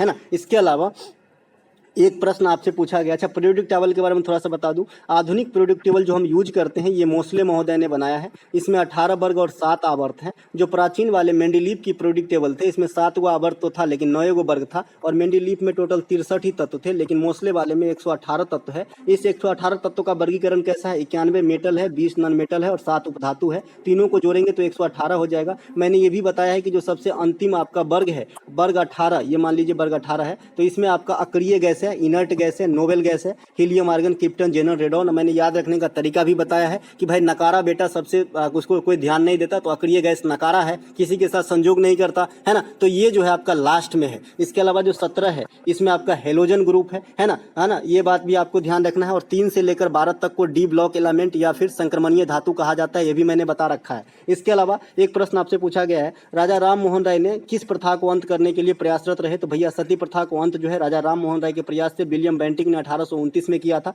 तो ये बात भी आपको ध्यान रखना है। राजा राम मोहन राय से संबंधित कुछ तत्व, जैसे 1828 में ब्रह्म समाज की स्थापना किया था, 1815 में आत्मीय सभा से जुड़ा रहा था। संवाद कौमुदी के लेखक राजा राम मोहन राय साहब है। राजा राम मोहन राय को राजा की उपाधि अकबर सेकंड ने दिया था, तो ये सभी बात आपको ध्यान रखना है। एक सवाल यहाँ पे राइज होता है कि जो ब्रह्म समाज है इसकी स्थापना कहाँ पर हुई थी? तो भाई कलकत्ता के अंदर हुआ था ब्रह्म समाज की। आर्य समाज की स्थापना जो है ये आपका बम्बई के अंदर हुआ था, बम्बई के अंदर है ना। सत्यशोधक समाज की स्थापना जो है ये आपका भी महाराष्ट्र के अंदर हुआ था। तो ये सभी बात आपको ध्यान रखना है, जो ज्योतिबा फूले साहब ने किए थे। आर्य समाज को जो है मूल शंकर या दयानंद सरस्वती साहब ने किए थे 1875 में, और सत्यशोधक समाज की स्थापना 1873 में होती है ना। तो दोनों बात ध्यान रखना है, ईस्वी के साथ भी कभी कभी पूछ देता है। इसके अलावा 2021 में मेजर ध्यानचंद पुरस्कार में हॉकी में किसे मिला? इससे पहले आपको जो है रेसलिंग में पूछा था, तो आज के पहला शिफ्ट में मैंने यही सीट आपको दिखाया था। तो यहाँ पे हॉकी में देख लीजिए कौन है, तो एथलेटिक्स नीरज चोपड़ा भाला फेंक में है, सुनील छेत्री फुटबॉल में है, PR श्रीजेश को हॉकी में मिला है, यही ऑप्शन में होना चाहिए, यही राइट आंसर हो जाएगा। बाद बाकी मिताली राज को क्रिकेट में मिला था 21 के लिए, रवि कुमार दहिया को रेसलिंग में मिला था, लवलीना बोरगन को बॉक्सिंग में मिला था, अवनी लेखरा को पैराशूटिंग में मिला था। तो ये सब 12 खिलाड़ी को जो है 2021 में दिया गया था। 2022 के लिए मेजर ध्यानचंद पुरस्कार जो है एकमात्र खिलाड़ी जो है शरद कमल को दिया गया है, जो आपका क्या खेलते हैं, तो टेबल टेनिस खेलते हैं। और कॉमनवेल्थ गेम बर्मिंघम में जो हुआ था 2022 में, वहां पे 4 पदक जीते थे, जिसमें से 3 गोल्ड और 1 जो है सिल्वर जीते थे। इसके अलावा एक प्रश्न आपसे पूछा गया है, निम्नलिखित में से 2003 में किसे संगीत के क्षेत्र में पद्म भूषण दिया गया है? ऑप्शन में आपका विक्टर मुखर्जी दिया गया था, विक्टर मुखर्जी राइट आंसर हो जाएगा। ये बंगाली अभिनेता है जिसे 2003 में पद्म भूषण से सम्मानित किया गया था। भारतीय संविधान के किस भाग में जो है ग्राम पंचायत का वर्णन है? अब इसके बारे में मैं क्या ही बताऊं आपको, अब तो रटा गया होगा है ना। मैंने रिलेट करके बताया भाई साहब। भारतीय संविधान के भाग 9 में जो है ग्राम पंचायत का वर्णन है। भाग 9 में ग्राम पंचायत और 9 का 1 क्रिएट किया गया है, इसमें आपका नगर पालिका को रखा गया है। उसी प्रकार से क्रम से 11वीं अनुसूची में ग्राम पंचायत है और 12वीं अनुसूची में आपका नगर निगम है। उसी प्रकार से क्रम से 73वां संविधान संशोधन जो है ये आपका ग्राम पंचायत से संबंधित है, और 74वां संविधान संशोधन जो है ये आपका नगर पालिका से संबंधित है। इसके अलावा अनुच्छेद 40 जो है ये पूर्णतः ग्राम पंचायत को समर्पित है, जो आपको DPSP के अंतर्गत आ जाता है। और आर्टिकल 243 जो है ये दोनों को कंबाइंड रूप से है, नगर निगम और ग्राम पंचायत दोनों इसमें शामिल है, क्योंकि इसमें बहुत सारे बातों को समझाया गया है अलग अलग आर्टिकल का जो है सब रूट कैंसिल मतलब सब रूट बना के, ठीक है। इसके अलावा मैं एक बात और आपको बता दूं, जो मौलिक कर्तव्य है 51 के ए में, इसके 11 पार्ट और हैं। 51 के ए का 1, 51 के ए का 2, तो इसको भी अलग अलग से रीड कर लीजिएगा, क्योंकि आजकल TCS यहाँ पे चोट कर रहा है, ठीक है। और मैंने आपको सीट दे ही दिया है। ये भी PDF आपको टेलीग्राम पे मिल जाएगा, सारे PDF आपको टेलीग्राम पे दे दिया जाता है निःशुल्क, कोई कॉस्ट नहीं है भैया, है ना। इसके अलावा नगर निगम और ग्राम पंचायत के चुनाव कौन करवाता है? तो राज्य चुनाव आयोग करवाता है। बाद बाकी जो भी चुनाव होता है, जैसे विधानसभा का चुनाव, लोकसभा का चुनाव या फिर राज्यसभा का चुनाव, ये सभी के सभी कौन करवाते हैं? तो जो आपका चुनाव आयोग है, जो अभी राजीव कुमार साहब मुख्य चुनाव आयुक्त हैं, तो उन्हीं का जो संस्था है उनके द्वारा करवाया जाता है। इसके अलावा एक प्रश्न पूछा गया है कि निम्नलिखित में से कौन सी पुस्तक विवेकानंद साहब के द्वारा लिखे गए हैं? देखिए विवेकानंद साहब शिकागो में कब भाषण दिए थे, तो ये भी क्वेश्चन आपसे पूछा जाता है। तो शिकागो में जो भाषण दिए थे 1893 में दिए थे, याद जरूर रखना है, ऐतिहासिक भाषण है। इनको जो किताब लिखा है ये कर्म योग लिखे हैं, राजयोग भी लिखे हैं, तो डिपेंड करता है कि ऑप्शन में क्या था। विवेकानंद साहब का नाम जो है रामकृष्ण मिशन के लिए हम जानते हैं। रामकृष्ण मिशन की स्थापना जो है विवेकानंद साहब 1897 में किए थे, तो ये बात भी आपको ध्यान रखना है। रामकृष्ण परमहंस साहब जो थे विवेकानंद साहब के गुरुजी थे, कहा जाता है कि माता काली उनको साक्षात दर्शन दिया करते थे रामकृष्ण परमहंस को। इसके अलावा एक प्रश्न पूछा गया है, निम्नलिखित में से कौन सा भारत की जो है राष्ट्रीय ट्रॉफी है? ऑप्शन में रणजी ट्रॉफी था, तो रणजी ट्रॉफी राइट आंसर हो जाएगा। ये क्रिकेट का घरोली श्रृंखला है जो BCCI जो है ऑर्गेनाइज करवाता है, ICC नहीं भाई, BCCI, ठीक है, भारतीय क्रिकेट कंट्रोल बोर्ड जो है ना वो ऑर्गेनाइज करवाता है। इसके अलावा रणजी ट्रॉफी 2022 के विजेता कौन है? तो ये मध्य प्रदेश है। किसे हराया था? तो महाराष्ट्र को हराया था। रणजी ट्रॉफी सबसे अधिक बार कौन जीता है? महाराष्ट्र जीता है। कितने टाइम? 41 टाइम, ठीक है। इसके अलावा रणजी ट्रॉफी की शुरुआत कब हुई थी? तो 1934 में हुई थी। यह क्रिकेट का कैसा फॉर्मेट है? तो टेस्ट जैसा फॉर्मेट है। इसके अलावा विजय हजारे ट्रॉफी, ये भी क्रिकेट की है, घरेलू श्रृंखला, ये ओडीआई फॉर्मेट है। सैयद मुश्ताक अली ट्रॉफी, ये T20 फॉर्मेट है, ये भी घरेलू श्रृंखला है। तो इन तीनों को जरूर ध्यान रखें। इसके अलावा भारत के लिए टेस्ट में पहला शतक लाला अमरनाथ ने लगाया था, वनडे में पहला शतक कपिल देव ने लगाया था। इसके अलावा एक प्रश्न और पूछा गया था, जवाहरलाल जो बंदरगाह है ये कहाँ पर स्थित है? तो भैया ये JNPT मुंबई में है। JNPT का फुल फॉर्म भी पूछा जाता है, जवाहरलाल नेहरू पोर्ट ट्रस्ट होता है ना। अगर आपसे पूछे कि सबसे अधिक तेल जो है तेल कहाँ से निकाला जाता है, तो अपतटीय इसी प्रकार से ऑप्शन रहेगा, अपतटीय मुंबई हाई, अपतटीय मुंबई हाई से जो है सबसे अधिक तेल को जो है निकाला जाता है। भारत में कच्चे तेल रिफाइनरी की जो है प्रथम फैक्ट्री कहाँ लगाई गई थी? तो 1901 में। कहाँ पे? डिगबोई में। ये डिगबोई कहाँ पर है? तो असम में है। तो ये बात भी ध्यान रखेंगे। इसके अलावा एक प्रश्न आपसे पूछा गया है, BPL का फुल फॉर्म भाई बिलो पॉवर्टी लाइन होती है। गाँव घर में जो राशन मिलता है इन्हीं को देख के मिलता है भैया। BPL में है तो मिलेगा, नहीं है तो नहीं मिलेगा। ठीक है। गुग्गा डांस किस राज्य से संबंधित है? तो ये हरियाणा से संबंधित है गुग्गा डांस। तो ये बात भी ध्यान रखेंगे। निम्नलिखित में से कौन सी स्थलीय पारिस्थितिकी का उदाहरण है? तो ऑप्शन में वन होना चाहिए, कोई भी वन होना चाहिए। कोई भी वन जो है ना, जैसे टैगा वन, टुंड्रा वन, भूमध्य सागरीय वन, समशीतोष्ण कटिबंधीय जो भी होती है, उष्ण कटिबंधीय सदाबहार वन, उष्ण कटिबंधीय वर्षा वन, है ना। ये जो भी वन है ये सभी क्या है? स्थलीय पारिस्थितिकी का उदाहरण है। मरुस्थल भी हो जाएगा जी, मरुस्थल भी हो जाएगा। तो डिपेंड करता है कि ऑप्शन में क्या था। इसके अलावा जलीय पारिस्थितिकी जैसे सागर है, महासागर है, ये सब क्या है? जलीय पारिस्थितिकी है, जो आपके अंदर जो है एक पर्यावरण क्रिएट किए होते हैं। हर जीव जो है एक दूसरे पे डिपेंड रहता है। इसके अलावा भारत में अब तक कितनी बार लोकसभा चुनाव हो चुकी है? तो भैया 15 बार हो चुकी है, माफ कीजिएगा 17 बार हो चुकी है। और भारत में जो है अभी 18वीं लोकसभा चुनाव 2024 में होगी। ठीक है ना।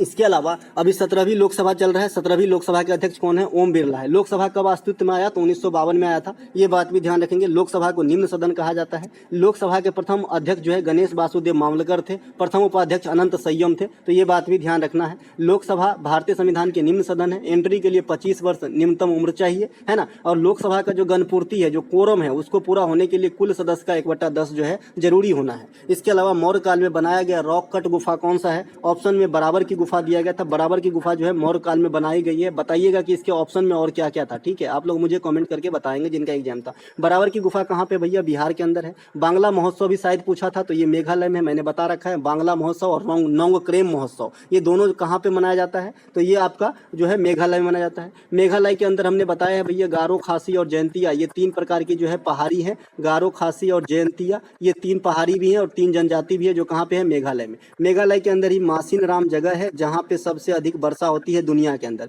मेघालय के अंदर ही नौकरेक जैव आरक्षित क्षेत्र है, इसे भी ध्यान रखेंगे। इसके अलावा एक प्रश्न आपसे पूछा गया है कि 2011 की जनगणना के अनुसार निम्नलिखित में से किस राज्य की सेक्स रेशियो सबसे अधिक है? देखिए ऑप्शन में ऐसा नहीं था कि हरियाणा है, केरल है, ऐसा नहीं है। 4 गो ऑप्शन था, जिसमें से एक उत्तर प्रदेश भी था। केंद्र शासित प्रदेश में बात करेंगे तो सबसे अधिक लिंगानुपात पुदुचेरी का है, दूसरा स्थान लक्षद्वीप का है, तीसरा स्थान जो है अंडमान निकोबार द्वीप समूह का है। लेकिन इधर की स्टेट में बात करेंगे तो सबसे अधिक लिंगानुपात आपका केरल का है, दूसरा तमिलनाडु का है, तीसरा आंध्र प्रदेश, चौथा मणिपुर का, 5वां छत्तीसगढ़ का। ऑप्शन में मणिपुर भी दिया गया था, तो छांटना पड़ेगा सबको देख के। तो आप देख लीजिएगा कि इसमें से कौन सा आंसर होने वाला है। दोस्तों ये थे आज के थर्ड शिफ्ट में सभी आए प्रश्नों के एनालिसिस। अगर आपको अच्छा लगे तो लाइक कर लीजिएगा। कल से जो है हम आपको ये 3 क्लास जो बताए, CGL की क्लास, इसके बाद फेज 11 की क्लास और बिहार SI की क्लास, ये आपका कंटिन्यू रहेगा। अब इसकी टाइम क्या होती है ये मैं कल बता सकता हूँ। हालांकि जब आपके पास वीडियो जाएगा तो आप खुद ही समझ जाओगे। फिर आप लोगों के हिसाब से एक पोल कर लेंगे कि भाई किस टाइम में जो है आप फ्री हो, किस टाइम में आप जो है वॉच कर सकते हो, देख सकते हो, समझ सकते हो।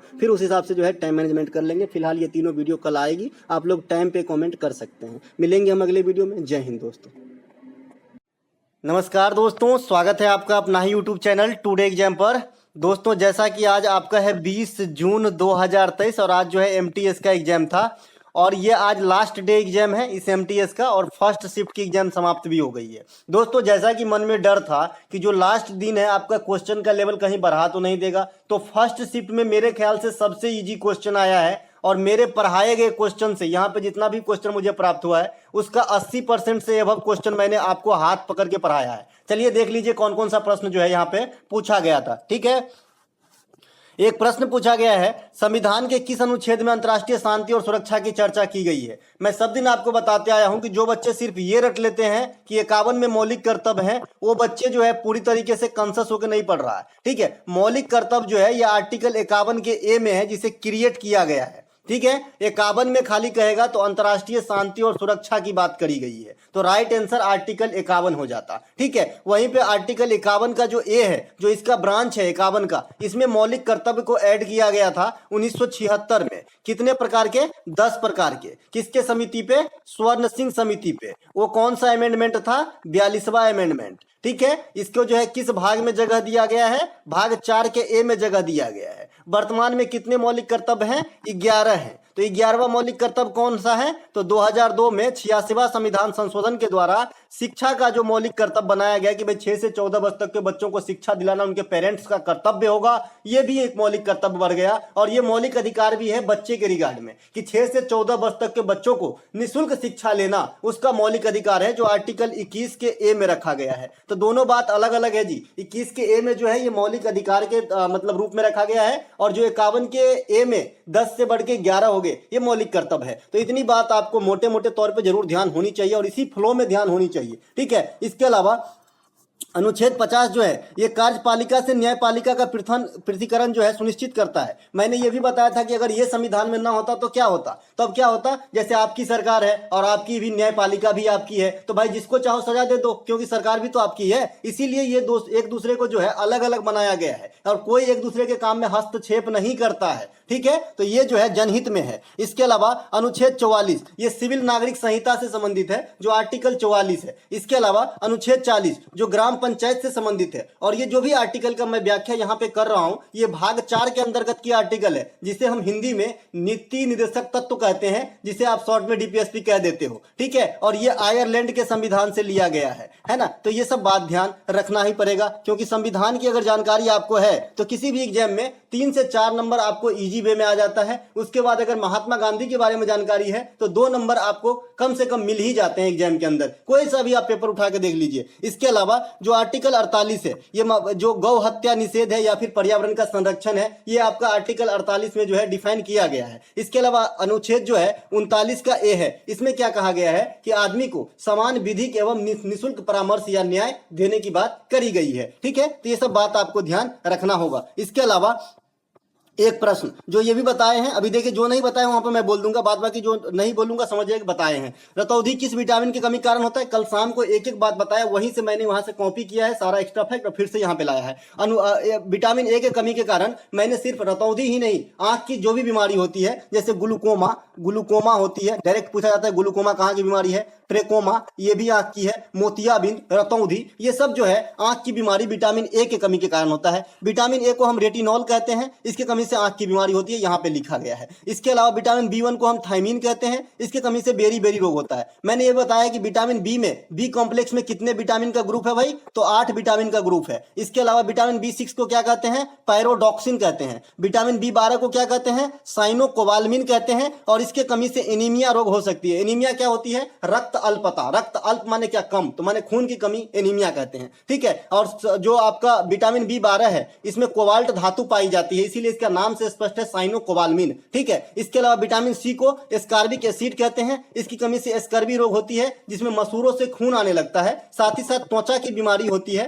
ना, झुर्रिया वगैरह आने लगता है, बाल पकने लगता है, ये सब विटामिन सी के कमी के कारण होता है। आजकल आप जो क्रीम खरीदने जाते हैं उसमें लिखा रहता है एडेड विटामिन सी, है ना, तो इसका मतलब क्या है? इसमें दिया गया है विटामिन सी आपके त्वचा को जो है हष्ट-पुष्ट रखने के लिए। इसके अलावा विटामिन डी को हम कैल्सीफेरॉल कहते हैं, इसके कमी से रिकेट्स और एस्टोमेलेसिया नामक बीमारी होती है। ये दोनों ही बीमारी हड्डी की बीमारी होती है। छोटे बच्चे को आप देखे होंगे गांव घर में धूप में सुखाया जाता है ना, थोड़ी देर के लिए, अब हर दिन नहीं रखेंगे भाई, है ना। तो ये किस लिए? ताकि इस प्रकार की बीमारी की चपेट में ना आए, उसकी हड्डी मजबूत हो। ठीक है, इसके अलावा क्योंकि आप जानते हैं कि सूर्य के प्रकाश जो है तड़के वाला, सवेरे वाला, उसमें विटामिन डी भरपूर मात्रा में पाई जाती है, जो सबसे अच्छा स्रोत और सबसे सस्ता स्रोत है। इसके अलावा विटामिन ई के कमी से, है ना, बांझपन या जनन क्षमता में कमी आता है, जो कल पूछा गया था। इसे रसायन भाषा में टेकोफेरॉल कहा जाता है। विटामिन की के कमी से जो है, के के कमी से ब्लड क्लॉट नहीं होता है। देखिए ब्लड क्लॉट होने में विटामिन के का रोल है, थोम्बरिन का रोल है, प्लेटलेट्स का रोल है ना। लेकिन विटामिन के बारे में पूछेगा तो विटामिन के कमी से जो है ब्लड क्लॉट नहीं होता है। ब्लड क्लॉट नहीं होगा तो क्या होगा, ये भी मैं बताया हूं, शरीर का सारा ब्लड ही बह जाएगा, तो आदमी जिएगा क्या? नहीं जिएगा। इसके अलावा विटामिन एक एच होता है, जिसे बायोटीन कहते हैं, ये बात भी आपको ध्यान रखना है। इसके अलावा एक प्रश्न प्रश्न पूछा गया कि वर्ष 2021 में रेसलिंग के लिए मेजर ध्यानचंद पुरस्कार किसे दिया गया था। सब दिन बताते हैं भैया कि 2021 के लिए मेजर ध्यानचंद पुरस्कार 12 आदमी को अलॉट किया गया था।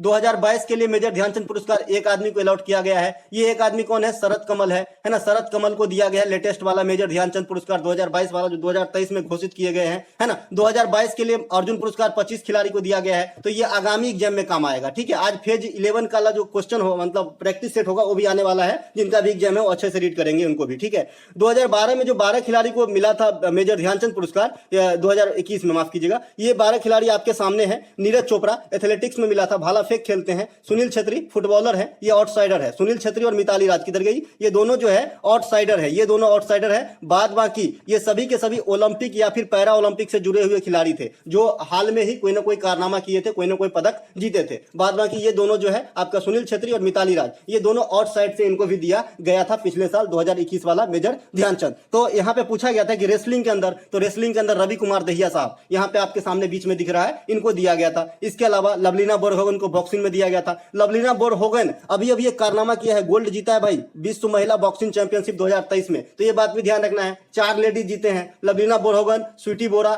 नीतू घुनघास और एगो और निखत जरीन, तो चारों जीती है। तो इनको भी ध्यान रखना है। तो ये आपके सामने जो है अवनी लखेरा भी है ना, पैरा ओलंपिक से संबंधित है, तो इनको भी दिया गया था आपको मेजर ध्यानचंद पुरस्कार पिछला वाला, ठीक है। ये आपका नरवाल साहब है ना, तो ये भी आपको ध्यान रखना है। सुमित अंतिल है ना।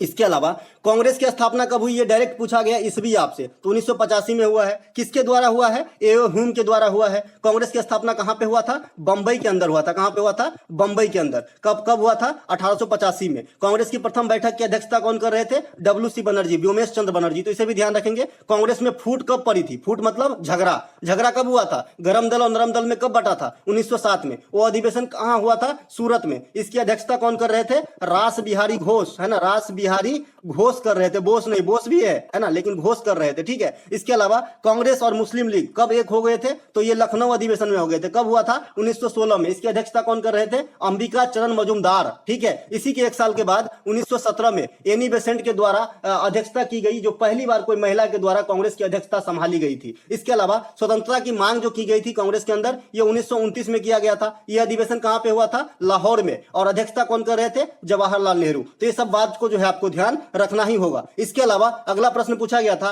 कि गणगौर त्योहार में किस भगवान की पूजा की जाती है। देखिए, गणगौर त्योहार, पोंगल त्योहार, छठ त्योहार, मकर बिलक्कू त्योहार, मकर संक्रांति त्योहार, मोहिनी अट्टम डांस, इसके अलावा भरतनाट्यम डांस, मणिपुरी डांस, ये सब मैं बता चुका हूं। थाईपुसम, बोनालू, बतुकम्मा, इस सब में किस किस देवी देवता की पूजा होती है। तो जो बच्चे जुड़े हैं वो क्वेश्चन तो छोड़ के नहीं आएगा, क्वेश्चन को फोड़ के आएगा जी, फोड़ के एकदम, है ना। तो गणगौर त्योहार जो है ये भगवान शिव और पार्वती दोनों की पूजा होती है। अगर कोई एक ऑप्शन में भगवान शिव है तो उसे जाने दीजिए, भगवान पार्वती है, माता पार्वती है, तो उन्हें भी छोड़ दीजिए। जो कंबाइंड रूप से है तो राइट आंसर होगा। अगर कंबाइंड रूप से नहीं है तो पार्वती को ज्यादा वैल्यू दिया जाएगा, क्योंकि ये महिला प्रधान जो है नृत्य और ये फेस्टिवल है, ठीक है। समझ में आया बात मैं क्या बता रहा हूं? अगर दोनों ऑप्शन कंबाइंड रूप से है, भाई माता पार्वती और शिव जी, है ना, तो दोनों ऑप्शन हो जाएगा। अगर दोनों अलग अलग है तो माता पार्वती को ज्यादा तवज्जो वो देंगे, क्योंकि ये जो फेस्टिवल है, ये जो मतलब त्योहार है, ये महिला प्रधान त्योहार है राजस्थान के अंदर, ठीक है। तो इसे भी ध्यान रखेंगे। तो डिपेंड करता है कि ऑप्शन कैसा था, इसमें दोनों की पूजा होती है वैसे, ठीक है।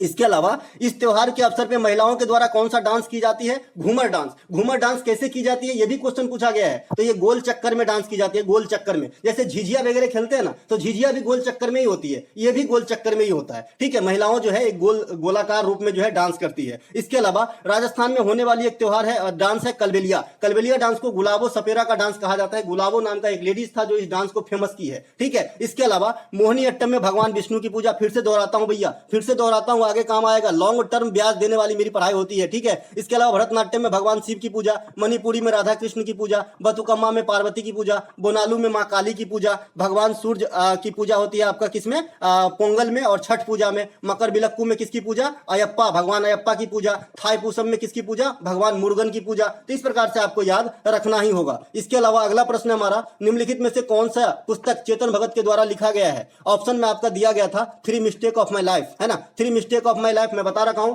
2020 revolution, 3 mistake of my life, half girlfriend, 2 status, है ना। इसके अलावा 5 पॉइंट समवन, इसके अलावा रूम नंबर 105, है ना। ये सब जो है चेतन भगत के प्रमुख पुस्तकों में से है जिन्हें आपको ध्यान रखना है। यहाँ पे मैंने नीचे भी लिख दिया है चेतन भगत, यहाँ पे लिखना पड़ेगा चेतन भगत की अन्य पुस्तक जो है 5 point someone, half girlfriend, 2020 revolution, 2 states, है ना। इसके अलावा द गर्ल रूम नंबर 105, है ना। इस प्रकार से जो पुस्तक है, इसके अलावा वन इंडियन गर्ल, ये भी आपको ध्यान रखना है, ये भी पुस्तक पूछा जाता है, वन इंडियन गर्ल, ठीक है। इसके अलावा a suitable girl a suitable boy के लेखक विक्रम सेठ है, तो इन्हें भी अलग से ध्यान रखें। इसके अलावा फ्लाइंग सिख के नाम से किसे जानते हैं, तो कॉमन क्वेश्चन है, तो मिल्खा सिंह को जानते हैं। एक भी क्वेश्चन जितना भी अभी मैंने बताया, एक भी क्वेश्चन ऐसा नहीं जो आपको मैंने नहीं पढ़ाया है ना। मिल्खा सिंह को कहा जाता है फ्लाइंग सिख, है ना। कौन दिए थे ये उपाधि, तो पाकिस्तान के जो है प्रधानमंत्री दिए थे, है ना। मिल्खा सिंह की आत्मकथा का नाम क्या है, the race of my life. क्या नाम है, the race of my life, है ना। डिफिकल्टी इन माई लाइफ भी एक पुस्तक है,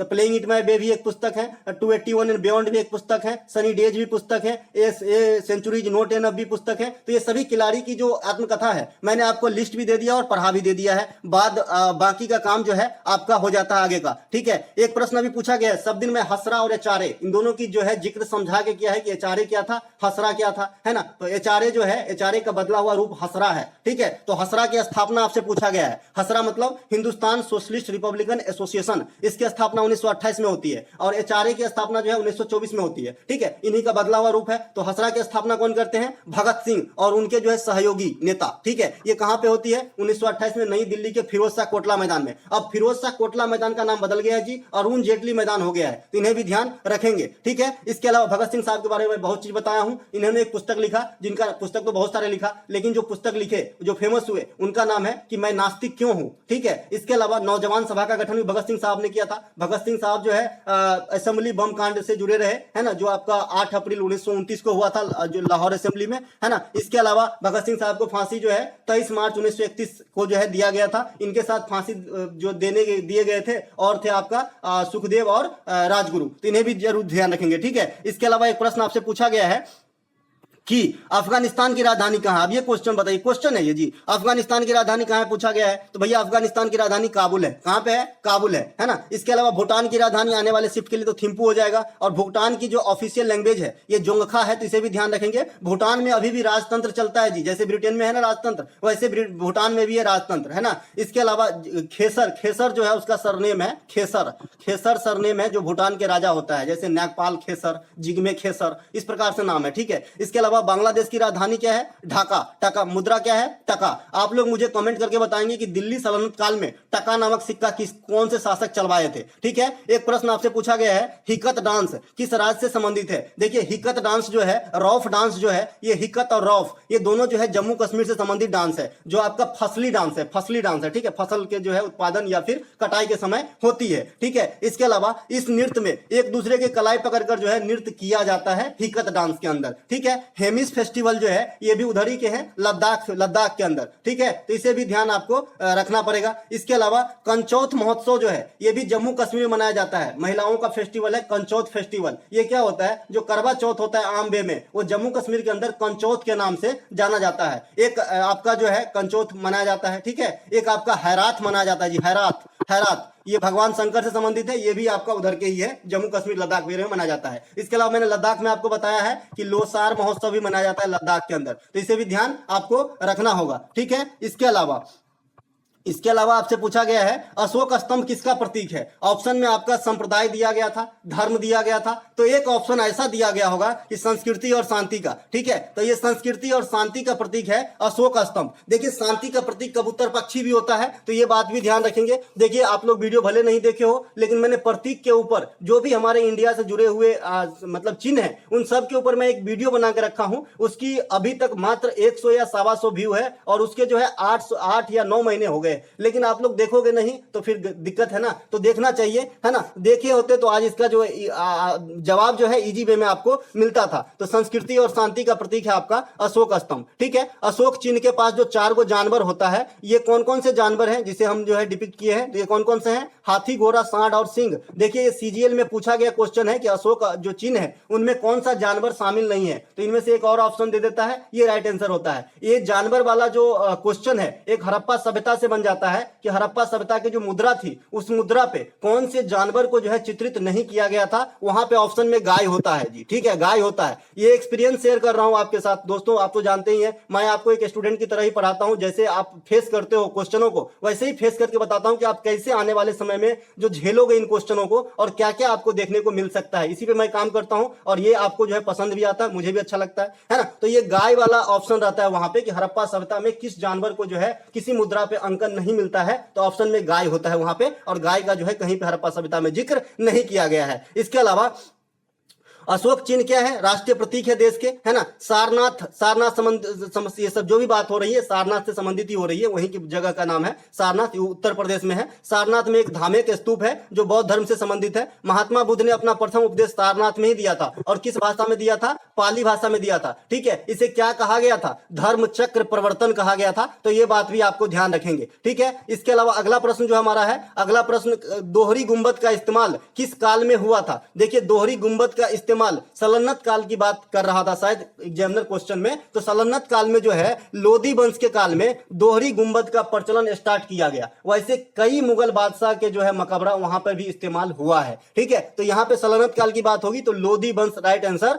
हो जाएगा। इसके अलावा नियरेस्ट का एंटोनिम आया है। देखिए नियरेस्ट का एंटोनिम क्या होगा, नियरेस्ट मतलब एकदम क्लोजनेस, एकदम काफी मतलब कम दूर पे, है ना। तो भाई नियरेस्ट का उल्टा क्या होगा, रिमोट हो जाएगा, फार हो जाएगा, है ना, रिमोट हो जाएगा, फार हो जाएगा। जो भी दूर दराज वाला सेंस देगा वो आपका राइट आंसर हो जाएगा। ठीक है, इसके अलावा एक प्रश्न आपसे पूछा गया है कि भारत की स्थलीय सीमा कितने देशों के साथ लगती है। देखिए अभी अभी ये क्वेश्चन रिपीट किया गया है कि उस दिन पूछा गया था कि भारत की सीमा कुल कितने देशों से लगती है, तो कुल जैसे ही लिखा वैसे ही आप समझ जाइए जलीय और स्थलीय तो पूछ नहीं रहा है, टोटल पूछ रहा है, तो टोटल 9 हो जाते हैं। लेकिन अगर आपको खाली स्थलीय सीमा पूछ रहा है तो आपका 7 हो जाएगा जी। कितना हो जाएगा, 7 हो जाएगा। ठीक है, पाकिस्तान, चाइना, नेपाल, भूटान, म्यांमार, बांग्लादेश और अफगानिस्तान, इस प्रकार से आपका 7 हो जाएगा। अगर आपको इसमें जलीय सीमा भी इंक्लूड करना है तो एक आपका श्रीलंका आ जाएगा, श्रीलंका पड़ोसी देश हो जाएगा, और एक आपका मालदीव भी हो जाएगा। तो इस प्रकार से 9 कंट्री जो है आपका भारत के पड़ोसी देश हो जाएंगे ओवरऑल। लेकिन स्थलीय जो लैंड वाला सीमा है ये आपका 7 ही देश साझा करता है। अगर कंबाइंड रूप से पूछा जाए कि जलीय और स्थलीय सीमा किस किस देश के साथ लगता है तो पाकिस्तान भी हो जाएगा, जो जलीय और स्थलीय दोनों सीमा साझा करता है इंडिया के साथ, है ना। इसके अलावा सर्वाधिक लंबी सीमा बांग्लादेश के साथ लगती है 4096 किलोमीटर, और सबसे छोटा सीमा अफगानिस्तान के साथ लगती है पीओके के पास 106 या 108 किलोमीटर। तो ये दोनों बात ध्यान रखेंगे। श्रीलंका भारत की जलीय पड़ोसी देश है ना, जो आपका मन्नार की खाड़ी, पाक जलडमरू मध्य या फिर राम सेतु के द्वारा जो है इंडिया से श्रीलंका अलग होती है। तो ये बात भी आपको ध्यान रखना है। एक प्रश्न आपसे पूछा गया है कि राष्ट्रीय झंडा का सम्मान करना ये फंडामेंटल ड्यूटीज है या फंडामेंटल राइट है, तो आपका आंसर होगा फंडामेंटल ड्यूटीज। राष्ट्रीय झंडा का सम्मान करना ये फंडामेंटल ड्यूटीज है, जो आपको मैं इस लिस्ट में दिखाऊंगा। आइए लिस्ट किधर गया, लिस्ट इधर है भैया, है ना। देखिए पहले वाले जब वैसे मैंने बताया है कि आर्टिकल 51 के ए के अंदर जो है मौलिक कर्तव्य है। अब इस ए के अंदर भी 11 पैच बनाया गया है, उस 11 पैच के अंदर 11 मौलिक कर्तव्य को सेपरेट रखा गया है। तो यहां पे आपके सामने परोस रहा हूं 51 ए का ए। इसके अंदर क्या है, संविधान का पालन करना और उनके आदर्श और संस्थानों, राष्ट्रीय ध्वज और राष्ट्रगान का सम्मान करना। तो यहां से ही क्वेश्चन उठा लिया गया है, पहला ही बिंदु से क्वेश्चन उठा लिया गया है कि राष्ट्रीय ध्वज का सम्मान करना ये किसके अंतर्गत आएगा, फंडामेंटल ड्यूटीज या फंडामेंटल राइट। तो फंडामेंटल ड्यूटीज के अंदर आएगा। फंडामेंटल ड्यूटीज संविधान में कब इंक्लूड हुआ, किस समिति से हुआ, किस अमेंडमेंट से हुआ, कितने प्रकार के हुए, कहां रखे गए, किस देश से लिए गए हैं, ये सब मैं इसी वीडियो में बता चुका हूं और पहले तो बताते ही आया हूं। अब तो आप जो है धुल गए होंगे, रंग में रंग लिए होंगे अपने आप को, है ना। इसके अलावा 51 एक के बी में जो है उन महान आदर्शों को संजोना और उनका पालन करना जिन्होंने हमें भारतीय स्वतंत्रता संग्राम प्रेरित किया है। इसके अलावा 51 ए के सी में क्या है, भारत की संप्रभुता, अखंडता, एकता इनको बनाए रखना और उनकी रक्षा करना। 51 ए के डी में क्या है, देश की रक्षा करना और जरूरत पड़ने पर या कहे जाने पर राष्ट्रीय सेवा प्रदान करना। जैसे आप नौकरी में आओगे, मान लीजिए आप रेलवे की नौकरी में आते हैं, तो वहां पे जब फॉर्म आप फिलअप करेंगे तो एक कॉलम जो ज्वाइनिंग लेटर में रहता है ये भी रहता है कि जब जरूरत पड़े देश को तब आपको सेना में भी भेजा जा सकता है ना। तो वहां पे आपको यस करना पड़ेगा, है ना। भले नहीं जाता है जनरली, लेकिन जब आपातकाल कभी ऐसा आएगा तो पहले ही आपसे लिखा के लिया जाता है कि भाई आप भी जो है सेवा देने के लिए तत्पर रहोगे। तो ये भी यहीं से लिया गया है दोस्तों। इसके अलावा एक जो आपका अंग्रेजी में आया है, एबाटोयर का 1 वर्ड सब्स्टिट्यूशन आया है। एबाटोयर होता है ना कसाई खाना, है ना, तो उसका 1 वर्ड सब्स्टिट्यूशन आया है स्लटर हाउस का। ठीक है, तो ये थे दोस्तों आज के फर्स्ट शिफ्ट में आए सभी प्रश्नों का जो है एनालिसिस। ये सभी प्रश्न जो है मोहित जी भेजे हैं हमारे टेलीग्राम चैनल पे, तो उनका बहुत बहुत धन्यवाद। हम मिलेंगे अगले शिफ्ट में, तब तक के लिए जय हिंद।